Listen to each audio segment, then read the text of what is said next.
notre émission sur la chaise. Sur la chaise, aujourd'hui, nous parlons du gouvernement militaire qui aurait doublé les recettes de la province en passant des 1 million de dollars et à 2,5 millions. Et pour en parler, nous recevons aujourd'hui le coordonnateur de la cellule des communications du gouverneur militaire, Serge Farini Bindou, à qui nous disons bonjour et merci de répondre à notre invitation sur la chaise. C'est un réel plaisir pour moi de participer à cette émission et bon vent à l'émission. Alors, qu'est-ce qu'on se demande dans cette émission? Qu'est-ce qui explique cette situation des 1 million de dollars au temps du gouverneur qui est en congé à 2,5 millions au gouverneur militaire avec qui vous travaillez bien sûr, et vous avez travaillé aussi avec le gouverneur en congé? Bon, c'est une très bonne question, mais je sais que vous êtes un journaliste professionnel, d'investigation aussi, je pense. S'il m'était demandé à vous poser une question, je vous demanderais de me donner vos sources. Quand vous parlez d'1 million et 2,5 millions à 2 millions, je peux bien vous demander les sources. Mais comme je ne pose pas de questions ici, alors quelle est la réalité? Je ne fais que répondre à des questions. Je préfère vous donner la réalité. Ce serait mieux que quand vous présentez les faits, que ce soit des faits fouillés, vérifiés. Et moi, j'ai des faits fouillés, vérifiés. Alors, actuellement, la direction générale des recettes de la province du Nord Kivu, je vous parle des réalisations du mois dernier, le mois de septembre, parce que ce mois n'est pas encore achevé. Ce sont des réalisations d'environ 1 821 881,86 $. Donc ça n'a rien à voir avec les 2 millions que vous avez introduits. C'est la version officielle.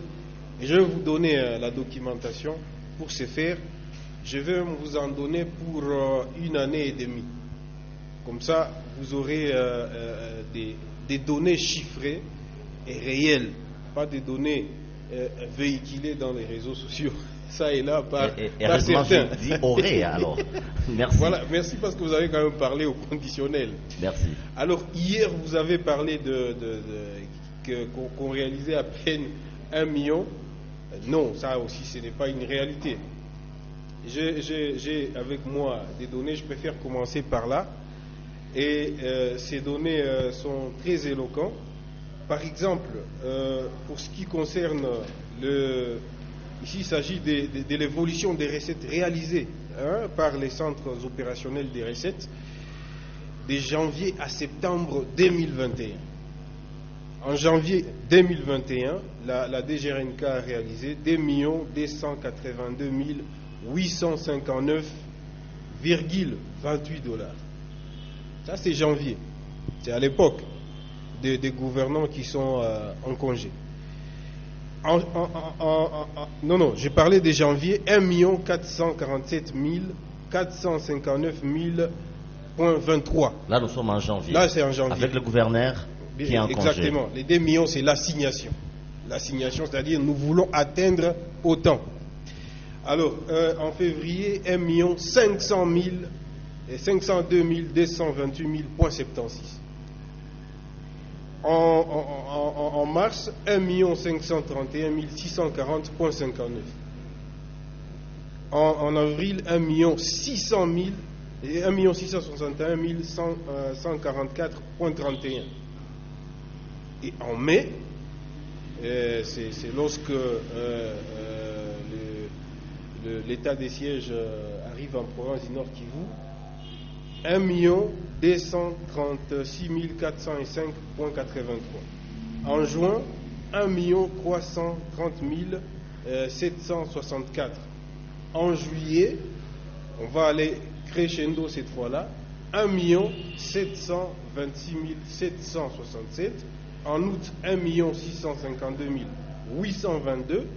En septembre, c'est-à-dire le mois passé, 1 812 881,68.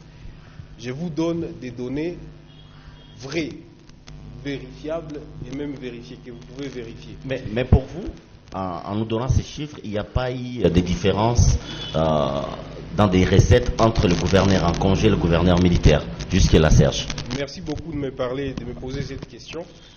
En effet, dans la gestion de l'appareil étatique, il ne s'agit pas ici de voir les individus.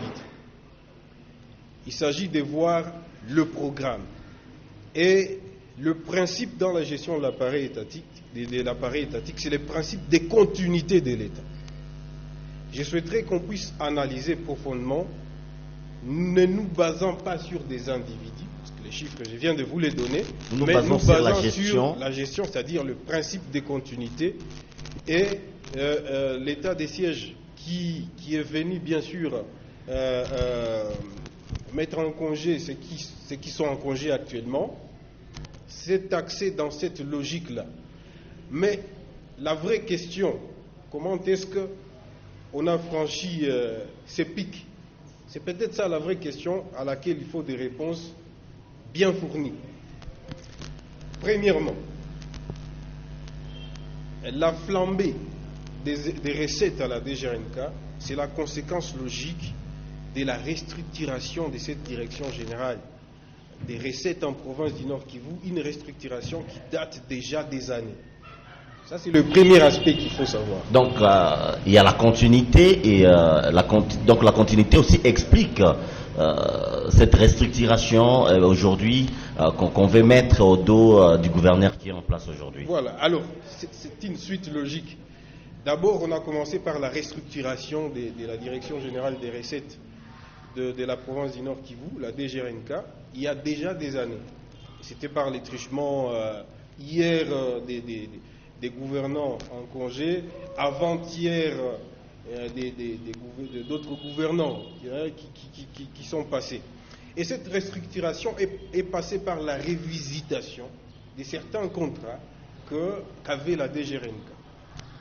Aujourd'hui, par exemple, la DGRNK, parce que nous sommes en train d'expérimenter la gouvernance électronique, la DGRNK œuvre avec Codinet. Hier, ce n'était pas le cas. Il y a eu autant de révisitations pour permettre à ce que cette direction générale des recettes puisse être fonctionnelle, c'est-à-dire qu'elle réponde à un besoin. Et ce besoin-là, c'est la maximisation des recettes. Ça, c'est un premier aspect. Le deuxième aspect, monsieur le journaliste, c'est la dissuasion, le pouvoir dissuasif de l'avènement de l'état des sièges. On doit les reconnaître. L'avènement aujourd'hui avec le bouclage, c'est pas comme avant. Mais oui. Aujourd'hui, les assujettis les plus véreux s'inscrivent dans la logique du paiement. Et donc, le fait qu'il y ait l'état des sièges, la gouvernance militaire, c'est un élément coercitif. Ça apporte de la coercition, et ça, on doit saluer cet aspect des choses dans la maximisation des recettes avec les récents bouclages qui se passent comme vous avez vu. L'autre aspect, c'est que techniquement, parce que je vous ai parlé, je préfère parler des chiffres, je n'aime pas trop spéculer. Oui. Au mois d'avril, nous sommes en avril de cette année, c'était encore les autorités en congé, c'était 1 661 405,83 $. C'est-à-dire au-delà d'1 million introduit par vous dans cette émission. Mais en mai et en juin, nous sommes partis décrescendo de 1 600 000 à 1 236 000 et puis 1 330 000. Mais en juin, qu'est-ce qu'il y a eu? Parce qu'en juin, nous sommes partis de 1 330 000 à 1 726 767,05. Qu'est-ce qu'il y a eu? Il y a eu ce qu'on appelle un plan opérationnel. Ce plan opérationnel a été diligenté par le ministre des tutelles du secteur, c'est-à-dire, aujourd'hui on parle des conseillers principaux, David Kamoua qui est conseiller principal chargé des finances, qui a mis autour d'une table la direction générale des recettes du Nord Kivu, la DGRNK, et d'autres services pour faire ce qu'on appelle un plan opérationnel avec des assignations claires. Ce plan opérationnel a été soutenu et accompagné par les gouverneurs militaires, le lieutenant-général Constant Ndima, et conséquence, nous sommes partis de la période avril-mai, période bien sûr mai-juin, qui a été une période des vaches maigres en termes de recettes, pour tomber en juillet dans une période des vaches grasses, à cause du plan opérationnel qui a été mis sur pied, qui nous a amené à près d'1,7 million $. Mais oui, Serge. Donc ce sont là les trois faits. Merci. Qu'il faut... Comme nous parlons des recettes, aujourd'hui il y a des voix qui s'élèvent pour dire que pour les gens qui sont en congé aujourd'hui, il y avait détournement,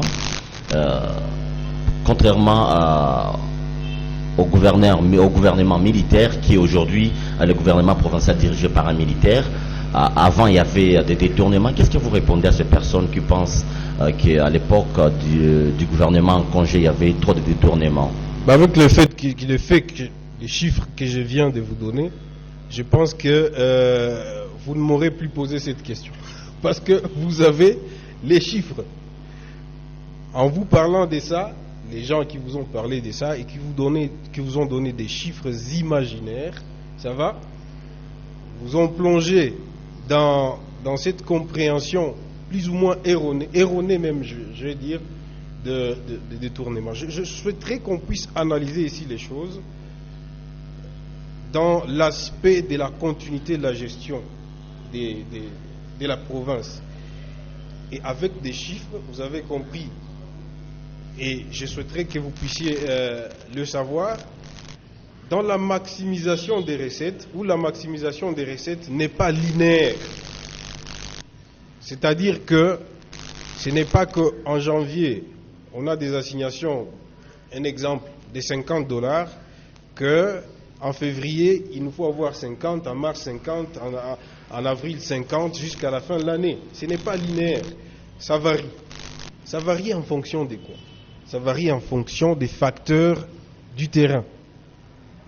Vous allez vous souvenir, vous étiez à Goma, qui a eu l'avènement à une certaine période de la Covid-19, d'Ebola, avec les restrictions. Des crises sanitaires. Voilà, des crises sanitaires qui s'en sont suivies, avec les restrictions qui ont été prises, des restrictions qui ont eu la conséquence sur la maximisation des recettes. Une province qui vit des recettes, des taxes sur la consommation, et qu'on arrive à fermer les différents bistrots et autres, c'est-à-dire que c'est déjà un manque à gagner dans la maximisation des recettes.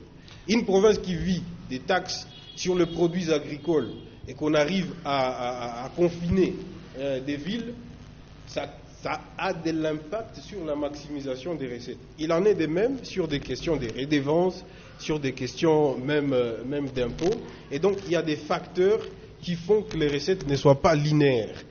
Les recettes dépendent des réalités de terrain. Et aujourd'hui, nous sommes fiers parce que, nous pouvons nous le dire, les recettes vont crescendo, et parce que les réalités des terrains le permettent, et parce qu'il y a cet aspect dissuasif de la présence de l'autorité militaire, on doit les reconnaître, qui fait à ce que les assujettis les plus véreux se voient dans l'obligation d'obtempérer. Oui, Serge, sur la chaise, souvent nous avons l'habitude de poser des questions qui taraudent les esprits de la province du Nord. Vous avez toute la liberté de les faire. Et alors, est-ce que l'augmentation des recettes est dans les attributions réservées à l'état des sièges, si cela ne peut créer une sorte de distraction du gouverneur qui ont été établis pour restaurer la paix? C'est une très bonne question. Je vais répondre. C'est une question que beaucoup de personnes se posent. Ben oui, je vais répondre très clairement et rapidement à cette question. L'avènement ou l'état des sièges, c'est une situation exceptionnelle. Et cette situation exceptionnelle a exigé à ce qu'il y ait des mesures exceptionnelles, inscrites dans la logique d'urgence. La priorité ou le privilège du préalable en période d'état de siège, c'est le recouvrement de la paix dans les parties qui sont en proie à la résurgence des groupes armés et autres, les parties de la province. Pour ça, je suis d'accord avec vous. Mais le gouverneur militaire a deux casquettes. Il a la casquette de commandant des opérations, l'objectif pour lequel l'état de siège est là. Il a aussi la casquette des gouverneurs full, c'est-à-dire, oui, d'administration. Mais oui, voilà pourquoi il y a un vice-gouverneur qui est chargé de l'administration. Voyez-vous? Et donc, c'est un gouverneur à part entière, comme tout gouverneur, mais avec une mission plus élargie sur le plan sécuritaire. Conséquence, l'état des sièges rime avec les développements, avec les actions de développement, rime avec la continuité de l'administration.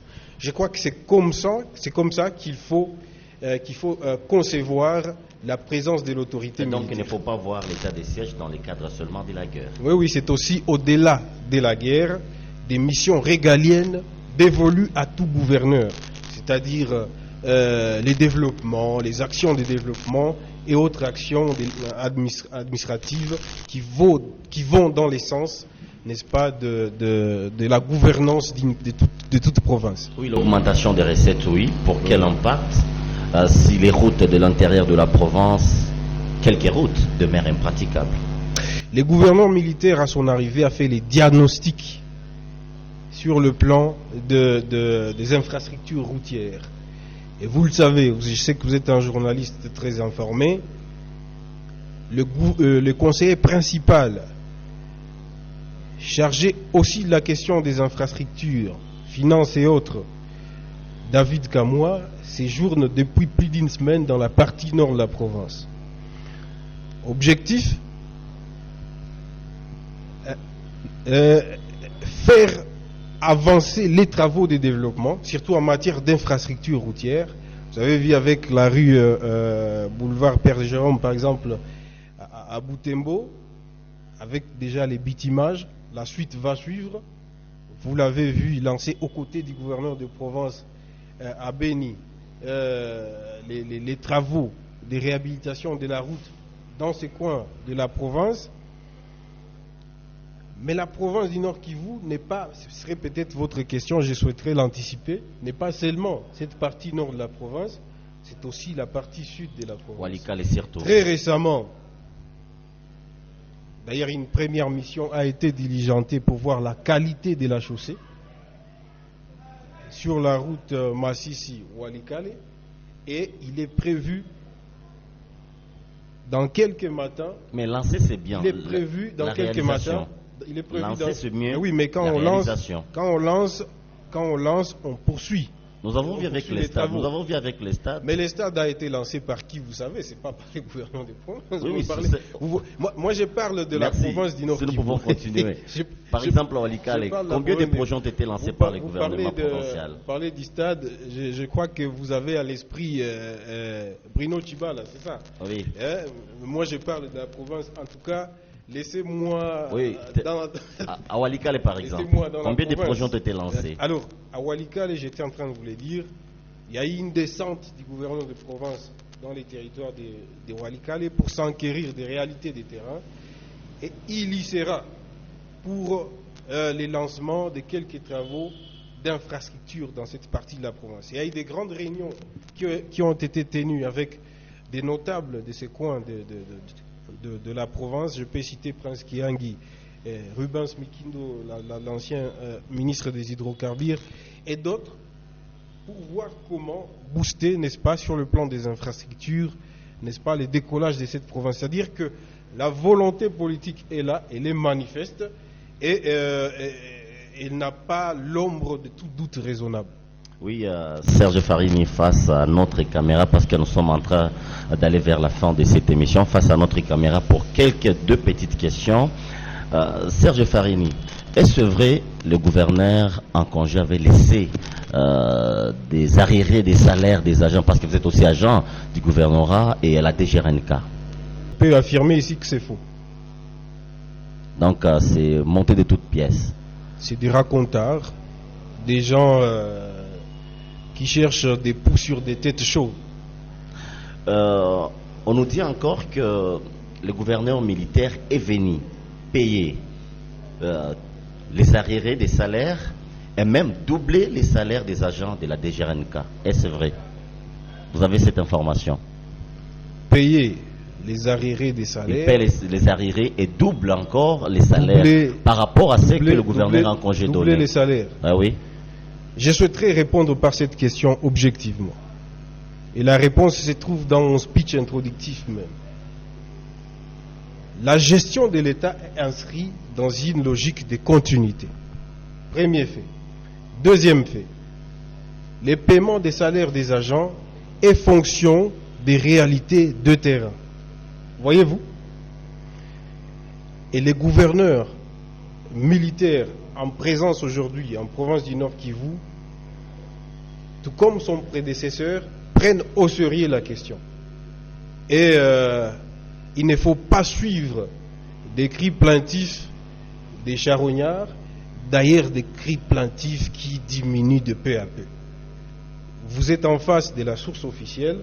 Je peux vous dire que le gouverneur militaire prend à bras le corps la question, tout comme son prédécesseur, et il n'y a pas de plainte sur cette question-là.